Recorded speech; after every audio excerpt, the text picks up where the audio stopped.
திருப்பத்தூர் அருகே ஜல்லிக்கட்டு நடத்தக்கூடாது என ஒரு பிரிவைச் சேர்ந்த சமுதாயத்தினர் வாடிவாசல் மைதானத்தில் உள்ளிருப்பு போராட்டம் நடத்தியதால் பெரும் பரபரப்பு ஏற்பட்டுள்ளது. பூலாங்குறிச்சி கிராமத்தில் 4 சமுதாய மக்கள் 2 குழுக்களாக ஜல்லிக்கட்டு போட்டியை நடத்துகின்றனர். அதில் ஒரு ஆண்டு 3 சமுதாய மக்களும் மறு ஆண்டு 1 சமுதாய மக்களும் நடத்துவது வழக்கமாகும். இதற்கு 5 கரை ஜல்லிக்கட்டு போட்டி என்றும் 4 கரை ஜல்லிக்கட்டு போட்டி என்றும் கூறி வருகின்றனர்.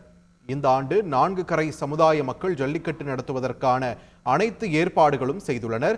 ஆனால் 5 கரையைச் சேர்ந்த ஒரு சமுதாயத்தினர் அனைத்து மக்களையும் ஒன்று சேர்த்து இந்த ஆண்டு ஜல்லிக்கட்டு போட்டியை நடத்த வேண்டும் என்று நீதிமன்றத்திலும் மாவட்ட நிர்வாகத்திடமும் மனு அளித்தனர்.